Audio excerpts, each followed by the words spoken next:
दोस्तों, राजस्थान का विधानसभा चुनाव लगातार उलझता जा रहा है।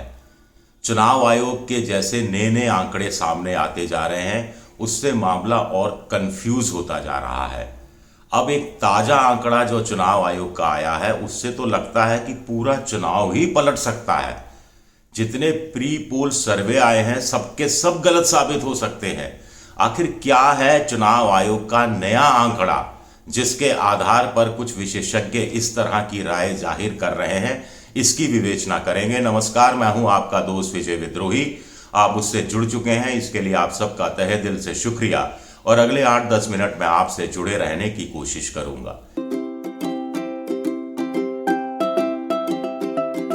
तो मोटे तौर पर पहले चुनाव आयोग ने कहा रिकॉर्ड तोड़ मतदान हुआ है। पिछली बार 74 पॉइंट समथिंग, इस बार 75.45%।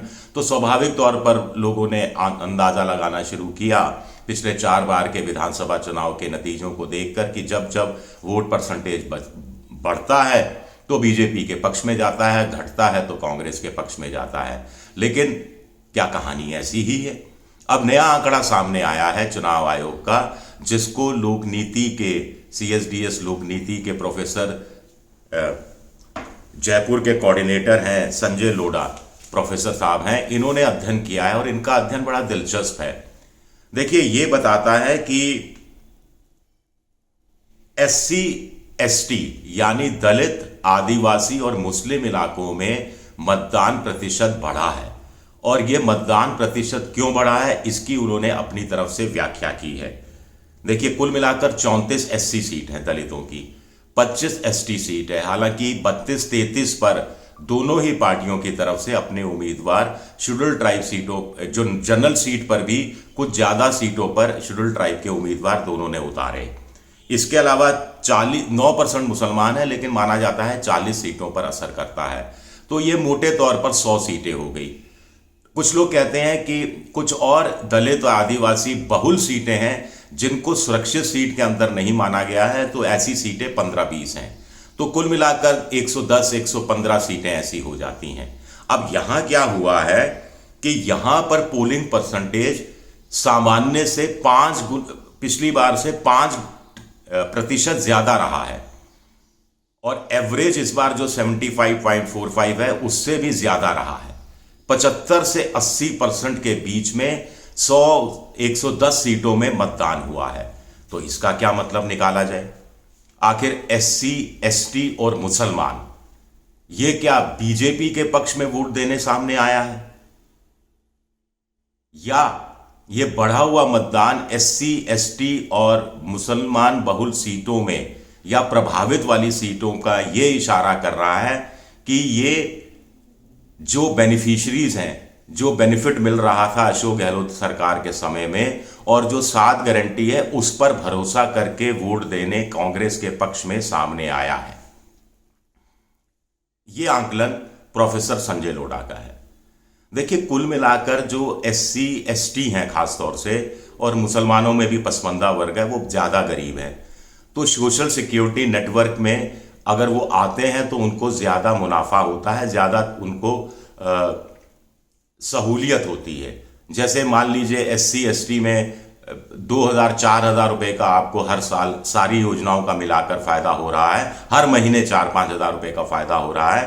तो वो संपन्न लोगों को इस फायदे का कोई मतलब नहीं रहता, या कमिटेड वोटर को मतलब नहीं रहता। लेकिन ग्रामीण क्षेत्रों में, खासतौर से SC ST इलाकों में, मुसलमानों के इलाकों में ये बड़ा महत्वपूर्ण हो जाता है, बहुत राहत की खबर होती है। फिर क्या होता है कि आमतौर पर जो स्कीम होती हैं सरकार की, उसमें जनरल स्कीम कम होती है, यानी सब इकसार लाभ मिले। जैसे राजस्थान में चिरंजीवी योजना सबको लाभ मिला, लेकिन उज्ज्वला के तहत तो उज्ज्वला वाले ही आए। बहुत सारे ऐसे जो स्कीम होती हैं, योजनाएं होती हैं, वो टारगेटेड होती हैं, SC के लिए होती हैं, ST के लिए होती हैं, आमतौर पर BPL के लिए, और SC ST का बड़ा हिस्सा BPL यानी बिलो पॉवर्टी लाइन रहता है। तो इस हिसाब से अगर बात की जाए तो क्या 100 सीटों पर जहां 75 से 80% मतदान हुआ है, वहां अगर मैं कह रहा हूं कि अगर मतदान बढ़ा हुआ ये संकेत दे रहा है कि अशोक गहलोत की गारंटी से, उनकी योजनाओं से प्रभावित होकर लोगों ने वोट दिया, तो फिर बीजेपी के लिए मुश्किल खड़ी हो सकती है। बीजेपी के लोग तर्क दे सकते हैं कि ऐसा कैसे आप कह सकते हैं कि अशोक गहलोत की योजनाओं का ही फायदा मिला है, प्रधानमंत्री की शौचालय वाली, उज्ज्वला वाली, उजाला वाली, जल जीवन मिशन के तहत हर घर के लिए नल, नल के लिए जल की स्कीम, इसके अलावा प्रधानमंत्री आवास योजना, प्रधानमंत्री फसल बीमा योजना, ये तमाम योजनाएं, इनका भी तो लाभ मिल सकता है। इस कारण भी तो वोटर आ सकता है, बिल्कुल आ सकता है SC ST का और मुसलमान वोटर। लेकिन एक पेच है, ये पुरानी योजनाएं हैं जल जीवन मिशन को छोड़कर। इसके तहत SC ST और मुसलमानों में भी एक वर्ग पहले वोट दे चुका है बीजेपी को, एक बार, कई जगह 2 बार। लेकिन अशोक गहलोत की नई योजनाएं हैं, चलती हुई योजनाएं हैं, जिससे प्रधानमंत्री की योजनाओं से ऊपर उनको आर्थिक लाभ डायरेक्ट बेनिफिट ट्रांसफर के जरिए मिला है। और फिर 7 गारंटी हैं, जो बीजेपी की जो गारंटियां हैं उसके मुकाबले थोड़ा सा एज लिए हुए हैं। तो क्या ये मतलब निकाला जाए, प्रोफेसर संजय लोढ़ा जैसा बता रहे हैं, अगर 100 सीटों में ये हाल है तो फिर एक बार मैंने पहले कहा बीजेपी के लिए मुश्किल पैदा हो सकती है। आगे ये कह रहे हैं कि बीजेपी अर्बन इलाकों में जैसा पोलराइजेशन चाहती थी, जैसा ध्रुवीकरण चाहती थी, वैसा करने में कामयाब नहीं हो सकी, क्योंकि अर्बन क्षेत्रों में बिलो एवरेज वोटिंग हुई है। अगर बिलो एवरेज वोटिंग हुई है तो हम मानकर चल रहे हैं कि वो कांग्रेस के पक्ष में जाता है, और अगर पोलराइजेशन वाली जो अर्बन सीट्स हैं वहां पर भी बिलो एवरेज वोटिंग हुई है, 4, 5, 6, 10, 8, 10 सीटों को छोड़कर, तो बाकी तो फिर बड़ा सवाल उठता है कि फिर ये क्या बीजेपी को इससे घाटा हो रहा है, या बीजेपी पोलराइजेशन, ध्रुवीकरण में कामयाब नहीं हुई। ध्रुवीकरण में कामयाब नहीं हुई तो क्या दूसरी तरफ से ध्रुवीकरण में कांग्रेस कामयाब हो गई है, ये एक बड़ा सवाल होता है। संजय लोढ़ा ने कहा है अखबार में छपी एक खबर के अनुसार कि 50+ सीटें ऐसी हैं जहां पर 65 से 70% ही वोटिंग हुई। ये सीटें कहां की हैं? 65 से 70% वोटिंग। एवरेज क्या है? 75.45, 75.45, करीब 76%। और वो वोटिंग 50+ सीटों में कितनी हुई? शहरी इलाकों की। और इसमें भी शहरी इलाकों में कौन सी सीटें हैं? ये पश्चिमी राजस्थान की हैं, ये मध्य राजस्थान की है, सेंट्रल राजस्थान की और वेस्टर्न राजस्थान की है, जहां पर बीजेपी अपने आप को शहरी इलाकों में मजबूत मानकर चल रही थी, जहां वो पोलराइजेशन की पर पूरी तरह से निर्भर थी। और सैफरन पार्टी का जो भगवा पार्टी है, जिसका एक इन्फ्लुएंस है, जो अखबार कह रहा है। और अगर यहां पर 65 से 70% बिलो एवरेज पोलिंग हुई है तो इसका मकसद क्या है? इससे क्या बीजेपी को फायदा होगा? फायदा तो बिल्कुल नहीं होगा, जो अगर आंकड़े सही हैं और उसी रूप में वोटिंग हुई है तो। आगे वो कह रहे हैं कि ये जैसे बांसवाड़ा की कुशलगढ़ सीट है, वहां पर सबसे ज्यादा पोलिंग हुई, 88.13%। ये ट्राइबल सीट है, यहां 90% से ज्यादा ट्राइबल है। तो 90% से ज्यादा ट्राइबल है, 88.13% पोलिंग हुई है। और ऐसे में स्वाभाविक है कि ये पोलराइजेशन के कारण नहीं हुई है, ध्रुवीकरण के कारण आदिवासी इलाके के अंदर लोग वोट देने बीजेपी के पक्ष में नहीं गए होंगे। वो गए होंगे स्वाभाविक है गारंटियों के कारण, बेनिफिशरीज के कारण, बेनिफिशरी सामाजिक सुरक्षा की योजनाओं के कारण गए होंगे। ये मोटे तौर पर अनुमान लगाया जा सकता है। हालांकि कुशलगढ़ सीट को एक बांसवाड़ा को एक प्रतीक के रूप में लिया गया है, और ऐसा जरूरी नहीं है दूसरी सीटों पर हो। लेकिन अगर दूसरी सीटों पर भी ऐसा ही हो रहा है, ट्राइबल सीट्स पर, जैसा कि वो कह रहे हैं कि 100 से ज्यादा सीटें हैं, SC ST मुस्लिम सीट हैं, जहां पर अबो एवरेज वोटिंग हुई है, तो फिर क्या कांग्रेस जैसा कह रही है कि 90 से 100 के बीच में सीटें आ जाएंगी, और डोटासरा साहब का बयान छपा है और वो सहयोगी दलों के साथ मिलकर सरकार बना लेंगे, तो क्या